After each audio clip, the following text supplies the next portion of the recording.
Hi hello കൂട്ടുകാരെ, ഇന്ന് നമ്മളൊരു മത്തി മുളകിട്ടതാണ് തയ്യാറാക്കുന്നത്. ഞാനിവിടെ 1/2 കിലോ മത്തിമീൻ എടുത്തിട്ടുണ്ട്. ഇടത്തരം മത്തിമീനാണ് എടുത്തേക്കുന്നത്, അധികം വലുതല്ല. അപ്പോൾ നമുക്കിതിന് വേണ്ടിയിട്ട് ഞാൻ വെളുത്തുള്ളി 5-6 അല്ലി എടുത്തിട്ടുണ്ട്, ഒരു ചെറിയ കഷ്ണം ഇഞ്ചി എടുത്തിട്ടുണ്ട്, 2 ചെറിയ ഉള്ളി എടുത്തിട്ടുണ്ട്, കറിവേപ്പില എടുത്തിട്ടുണ്ട്, ഒരു ചെറിയ തക്കാളി എടുത്തിട്ടുണ്ട്, മീഡിയം സൈസ്. അപ്പം നമുക്ക് ഇനി ഇതിന് വേണ്ടിയിട്ട് നമുക്ക് ആദ്യം ഒരു മിക്സിയുടെ ജാറിലോട്ട് ഒരു 5-6 ചെറിയ ഉള്ളി ആദ്യം ഇടണം.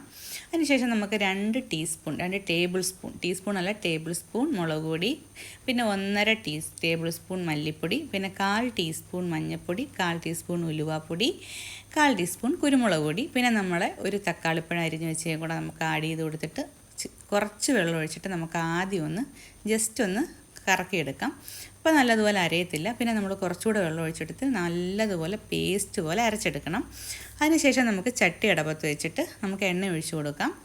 എണ്ണ ചൂടായി കഴിയുമ്പോൾ നമുക്ക് അരിഞ്ഞു വെച്ച 2 ചെറിയ ഉള്ളി ഉണ്ടല്ലോ, നമുക്കത് ആഡ് ചെയ്ത് കൊടുത്തിട്ട് നല്ലതുപോലെ ഒന്ന് വഴറ്റിയെടുക്കാം. അപ്പോൾ സാധാരണ ചിലർ നമ്മുടെ വെളുത്തുള്ളിയും ഇഞ്ചിയും എല്ലാം കൂടെ ഈ ജാറിനകത്തോട്ടിട്ട് നമുക്ക് അരപ്പിൻ്റെ കൂടെ അരച്ചെടുക്കാം. പക്ഷേ ഞാനിത് ഇതിൻ്റെ കൂടെ അരിഞ്ഞിട്ട് ഇങ്ങനെ വഴറ്റിയെടുക്കുക ചെയ്യുന്നത്.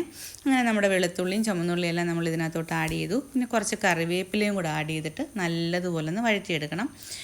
നല്ലതുപോലെ ഒന്ന് വഴറ്റി ചെറിയ ബ്രൗൺ കളർ ആകുമ്പോഴത്തേനും നമുക്ക് നമ്മുടെ അരച്ച് വെച്ച അരപ്പ് ഇതിനകത്തോട്ട് ആഡ് ചെയ്ത് കൊടുക്കാം. എന്നിട്ട് കുറച്ച് വെള്ളം ഒഴിക്കണം. എന്നിട്ട് നല്ലതുപോലെ അരപ്പ് ഒന്നുകൂടെ ഒന്ന് വഴറ്റുമ്പോൾ ചെറുതായിട്ടൊന്ന് എണ്ണ തെളിയും.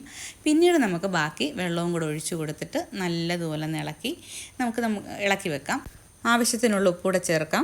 2 കഷ്ണം ചെറിയ വടക്കംപുളിയും കൂടെ ആഡ് ചെയ്ത് കൊടുക്കാം. അന്നേരം നമ്മൾ വടക്കംപുളി കുറച്ച് മതി. കാരണം എന്താണെന്ന് വെച്ചാൽ നമ്മളൊരു കഷ്ണം തക്കാളിപ്പഴം ചേർത്തിട്ടുണ്ടല്ലോ, ഒരു തക്കാളിപ്പഴം ചേർത്തുകൊണ്ട് വടക്കംപുളി 2 കഷ്ണം മതി. അതിനുശേഷം നമ്മുടെ മീൻ ആഡ് ചെയ്ത് കൊടുത്തു, നമ്മുടെ മത്തി മീൻ ആഡ് ചെയ്ത് കൊടുത്തു.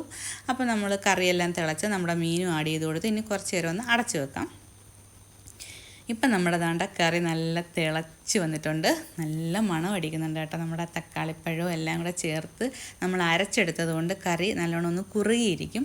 നല്ല ആവശ്യത്തിന് കറി കുറുകിയിരിക്കും, നല്ല മണവും വരുന്നുണ്ട്, നല്ല ടേസ്റ്റാണ് കേട്ടോ. നിങ്ങളിങ്ങനെ ഒന്ന് ട്രൈ ചെയ്ത് നോക്കണം. അപ്പോൾ ഇനി ഒരു 10 മിനിറ്റ് നമ്മൾ ചെറു തീയിൽ ഇങ്ങനെ ഇരുന്ന് പറ്റിച്ചെടുക്കണം. അപ്പം നല്ല എണ്ണ ഇങ്ങനെ തെളിയണം. അപ്പോൾ അതാണ് കറിയുടെ പാകം എന്ന് പറയുന്നത്. എണ്ണ തെളിഞ്ഞ് വരണം.